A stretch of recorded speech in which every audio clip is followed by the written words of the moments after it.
तो दोस्तों, ये कहानी ऐसी लड़की की है जो शुरू में तो बहुत सीधी होती है, लेकिन बाद में उसे अपनी गुफा में धमाके करवाने की लत लग जाती है। तो आइए देखते हैं कि कैसे वो अपने सूखे हुए खेत को गीला करती है। मूवी की शुरुआत में हम एलिस को एक स्कूल में देखते हैं जहाँ वो पढ़ती है। उस स्कूल के नियम बहुत स्ट्रिक्ट होते हैं, जैसे कि कोई लड़की अगर छोटी स्कर्ट पहनकर आती है तो उसे सजा दी जाती थी। इसके बाद हम क्लास का सीन देखते हैं जहाँ फादर मर्फी सभी बच्चों को सेक्सुअलिटी का चैप्टर पढ़ा रहे थे। फादर सभी बच्चों को बताते हैं कि किसी भी लड़के या लड़की को इंटीमेट तभी होना चाहिए जब उनकी शादी हो चुकी हो। अगर वह बिना शादी के एक दूसरे के करीब आते हैं तो ईश्वर की नजरों में यह पाप माना जाएगा। क्लास का एक लड़का फादर से पूछता है कि इंटीमेट होना गलत है तो क्या हाथ गाड़ी चलाना भी गलत है? तो फादर उसको समझाते हैं कि हाथ गाड़ी चलाकर तुम बच्चे पैदा नहीं कर सकते, इसलिए यह भी पाप है और कोड हर जगह है, इसलिए ऐसा कुछ भी मत करना। क्लास खत्म होने के बाद एलिस अपनी फ्रेंड लोरा से मिलती है। लोरा एलिस से बोलती है कि मैं इस स्कूल के नियमों से तंग आ चुकी हूँ, क्योंकि स्कूल वाले इंटीमेट होने को भी पाप समझते हैं। वो एलिस से पूछती है कि क्या मास्टरबेट करना भी पाप है? तो एलिस मना कर देती है कि इसमें कोई पाप नहीं है, यह तो हर कोई इंसान करता है अपनी खुशी के लिए। इसके बाद एलिस अपने घर आ जाती है जहाँ घर पर वो अकेली थी, इसलिए एलिस अपने कंप्यूटर पर बैठकर किसी से चैट करने लगती है। वो चैट कर ही रही थी कि तभी एलिस को किसी अनजान आदमी का मैसेज आता है जिसमें उसने गपागप करते हुए का फोटो भेजा था। फोटो देखकर पहले तो एलिस को शर्म आ गई थी, लेकिन एलिस को वापस से उस फोटो को देखने की जिज्ञासा होती है, इसलिए वो उसे देखने लगती है। तो वो आदमी मैसेज करके एलिस से उसकी एज और लोकेशन के बारे में पूछता है, तो एलिस भी उसे अपना बायोडाटा दे देती है। फिर वो आदमी एलिस से उसकी फोटो मांगता है, तो एलिस भी समझदारी के साथ उसकी बेस्ट फ्रेंड की फोटो सेंड कर देती है। उसका फोटो देख वो आदमी कहता है, ओ वाह तुम कितनी खूबसूरत हो। ये सुनकर दोनों के बीच में पलंग तोड़ वाली बातें होने लगती हैं। इससे अब एलिस धीरे धीरे गर्म होने लगती है, जिससे एलिस अपनी स्कर्ट में हाथ डालती है और मजे करने लगती है, लेकिन तभी उसे लगता है कि उसके मोम डेढ़ आ चुके हैं, इसलिए एलिस जल्दी से अपने कंप्यूटर को बंद कर देती है। अगले दिन हम एलिस को लोरा के साथ स्कूल में देखते हैं जहाँ वो अपनी फ्रेंड से बातें कर रही थी। तो उनके पास कलवे की लुगाई बेथ आती है जो एलिस से कहती है कि आजकल तुम बहुत कान कर रही हो, लेकिन एलिस को उसकी बात समझ नहीं आती। लोरा बेथ से अपनी पार्टी में ना आने की वजह पूछती है, तो बेथ बताती है कि मैं स्कूल की तरफ से एक ट्रिप पर गई थी और वहाँ जाने के बाद मेरी जिंदगी बदल गई है, लेकिन लोरा और एलिस को उसकी बातें समझ नहीं आती। बेथ के वहाँ से जाने के बाद एलिस अजीब तरीके से चॉकलेट खाने लगती है। एलिस को ऐसे चॉकलेट खाता देख उसके साथ वाले लड़के हंसने लगते हैं, इससे एलिस वहाँ से चली जाती है। स्कूल की एक टीचर एलिस के पास आकर उससे बोलती है कि तुम अपनी बॉडी के साथ ऐसी गंदी हरकतें नहीं कर सकती, क्योंकि ये गॉड की देन है। ये सुनकर एलिस समझ जाती है कि पूरे स्कूल में यह बात फैल गई कि वो खुद के खेत को गीला करती है, इसलिए एलिस अपने गुनाहों की माफी मांगने के लिए फादर मर्फी के पास जाती है और उन्हें अपनी आग बुझाने वाली बात बताती है। तो फादर एलिस को समझाते हैं कि शादी से पहले ये सब करना गलत है और तुमने गलती की है तो तुम्हें चर्च में जाकर प्रे करनी होगी। तो एलिस भी ऐसा ही करती है और चर्च जाकर वो अपनी गलती की माफी मांगती है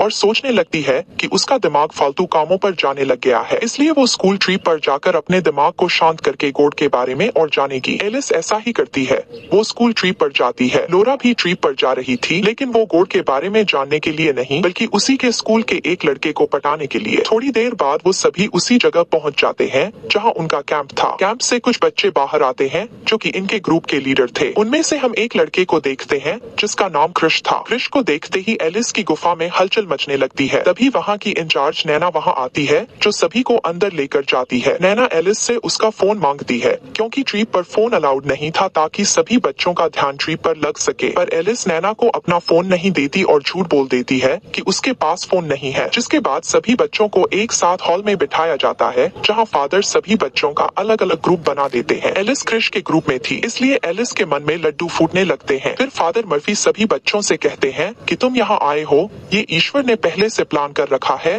और तुम 4 दिनों तक यहाँ रहकर अपनी जिंदगी के बारे में सीखो जो कि ईश्वर चाहते हैं। जिसके बाद फादर सभी बच्चों को एक पेपर देते हैं जिस पर फीलिंग के बारे में लिखा था। फादर कहते हैं कि तुम सभी को इस पर टिक करके बताना है जो तुमने यहाँ आने से पहले महसूस किया हो। तो सभी बच्चे अपने अपने मूड को टिक कर देते हैं, लेकिन एलिस टर्न ऑन पर टिक कर देती है क्योंकि कुछ दिनों पहले ही वो किसी के साथ इंटीमेट होना चाहती थी। लेकिन एलिस इस बात से घबरा जाती है कि इस बात का सबको पता चल गया तो उसका मजाक बनाया जाएगा, इसलिए वो उस टिक को हटाने की ट्राई करती है, पर इससे पहले ही उनके पेपर सबमिट करवा लिए जाते हैं। जिसके बाद नैना आकर कन्फेशन करती है कि मुझे लगता था कि मेरे मॉम डैड मुझसे प्यार नहीं करते, लेकिन यहाँ आने से मेरी लाइफ इतनी चेंज हो गई कि मुझे अब लगने लगा कि मेरे मॉम डैड मुझसे भी प्यार करते हैं। हाँ सही है, इसको तो ऐसा लगेगा ही, और वो क्यों, आपको आगे पता चलेगा। अगले सीन में हम रात को एलिस को देखते हैं जो अपने नोकिया में सांप वाला गेम खेल रही थी। आउट होने पर फोन जब वाइब्रेट हो रहा था तो एलिस को आइडिया आता है और वो फोन को अपनी टांगों के बीच में रख लेती है, जिससे उसको बहुत अच्छा फील हो रहा था। अगले दिन सभी बच्चे जंगल में घूमने के लिए जाते हैं, जहाँ एलिस जानबूझकर खुद को चोट पहुंचा लेती है ताकि उनका ग्रुप का लीडर जो कि क्रिश था वो उसके पास आ जाए, और होता भी ऐसा ही है। चोट लगने की वजह से एलिस चल नहीं पाती तो क्रिश एलिस को अपनी गोद में उठाकर उसे उसके केबिन में छोड़ देता है। तभी एलिस के पास नैना आकर एलिस से उसकी चोट के बारे में पूछती है और कहती है कि जल्दी से बाहर चलो ताकि हम ग्रुप फोटो ले सके। लेकिन तभी एलिस का फोन वाइब्रेट होता है, जिससे नैना को उसके फोन के बारे में पता चल गया था। नैना एलिस से कहती है कि मैंने तुमसे पहले ही दिन फोन मांगा था, लेकिन तुमने मुझसे झूठ बोला। इसके बारे में मुझे फादर से बात करनी पड़ेगी। जिसके बाद सभी ग्रुप फोटो लेते हैं। फोटो लेने के बाद फादर मर्फी एलिस को डांटने लगते हैं कि तुमने एक बार फिर से हमारे यहाँ के नियम को तोड़ा है, इसलिए तुम्हें सजा के तौर पर पूरे केबिन की सफाई करनी पड़ेगी। जिसके बाद एलिस भी सफाई करने के काम में लग जाती है। सफाई करते हुए एलिस की नजर फादर मर्फी के रूम के अंदर रखे कंप्यूटर पर जाती है और वो खुद पर कंट्रोल नहीं कर पाती, इसलिए एलिस जल्दी से फादर के कंप्यूटर पर जाकर वापस से एक लड़के से चैट स्टार्ट कर देती है। एलिस उस लड़के से इंटीमेट होने के बारे में पूछती है, लेकिन एलिस को ऐसा लगता है जैसे कोई आ रहा है, इसलिए वो जल्दी से कंप्यूटर को बंद करके वहाँ से निकल जाती है। लेकिन वो कंप्यूटर को शट डाउन करना भूल गई थी। अगले दिन सभी बच्चे बेटे होते हैं क्योंकि इन्हें यहाँ अब 3 दिन गुजर चुके थे। तभी वहाँ फादर आकर सभी बच्चों से पूछते हैं कि जिस किसी ने भी मेरे कंप्यूटर से चैट की है वो खुद आकर मुझे बता देगा तो अच्छा रहेगा। लेकिन कोई भी बच्चा इस बात को एक्सेप्ट नहीं करता। तो फादर मर्फी एक एक करके सभी बच्चों का इंटरव्यू लेने लगते हैं ताकि उन्हें पता चल सके कि उनके कंप्यूटर का इस्तेमाल किसने किया है। एलिस जब इंटरव्यू देने आती है तो फादर मर्फी उससे बोलते हैं कि पूरे स्कूल में तुम फेमस हो क्योंकि स्कूल में चारों तरफ तुम्हारी ही चर्चाएं हैं। तो एलिस बोलती है कि मैं एक सीधी लड़की हूँ और जो भी बातें आपने मेरे बारे में सुनी है वो सब अफवाह है। इसके बाद एलिस किचन में सफाई का काम कर रही होती है, तभी वहाँ उसकी क्लास का लड़का आकर कचरा नीचे गिरा देता है, जिससे एलिस उसके ऊपर गुस्सा होकर बोलती है कि तुम्हारी वजह से मैं पूरे स्कूल में फेमस हो रखी हूँ। तो वो लड़का भी बोल देता है कि तुम भी कुछ कम नहीं हो, तुम्हारी वजह से ही मेरा ब्रेकअप हुआ है। तभी फादर वहाँ आकर उस लड़के को वहाँ से लेकर चले जाते हैं। एलिस अपनी सफाई कर ही रही होती है,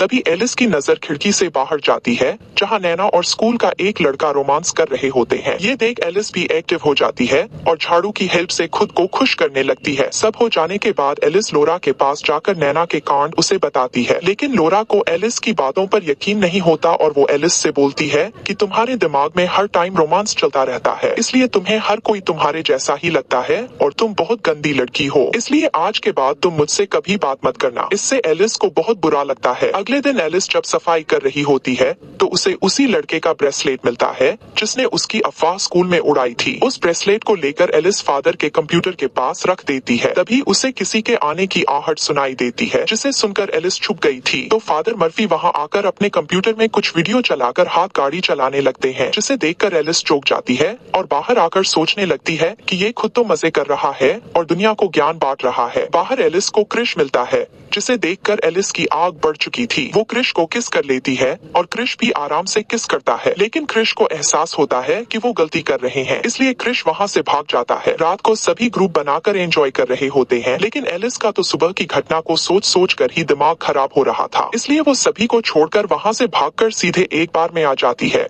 जहां एलिस को जीना नाम की एक लेडी मिलती है जो एलिस को परेशान देखकर उससे बात करने लगती है। तो एलिस अपनी परेशानी उसे बताती है कि लोग जैसे अंदर से होते हैं वो बाहर से वैसे दिखते नहीं है। मैं जिस स्कूल में पढ़ती हूँ वहाँ में छोटी छोटी गलती की भी सजा दी जाती है। तो जीना उसे बताती है कि मैं भी छोटी थी तब कैथोलिक स्कूल में पढ़ी हूँ, इसलिए मुझे पता है कि तुम्हें कैसा फील हो रहा होगा। थोड़ी देर बातें करने के बाद जीना एलिस को उसके कैंप के बाहर छोड़ देती है और एलिस से कहती है कि जल्दी से तुम्हें अपने स्कूल को चेंज कर देना चाहिए ताकि तुम अपने मन की कर सको। अगली सुबह जब सभी बेटे होते हैं तो फादर मर्फी आकर उस लड़के को अपने साथ लेकर जाते हैं जिसने एलिस की अफवाह फैला रखी थी। उधर लोरा भी एलिस के पास आकर उससे सभी बातों की माफी मांगने लगती है और कहती है कि मैं शर्मिंदा हूँ कि मैंने तुम्हें इतनी अश्लील समझा। वो सारे कांड तो उस लड़के ने किए थे। जिसके बाद सभी का लास्ट दिन था, इसलिए सभी अपनी अपनी बातें कहते हैं। वो लड़का आकर अपने किए हुए कांड के बारे में सभी के सामने सॉरी मांगता है। जब एलिस की बारी आती है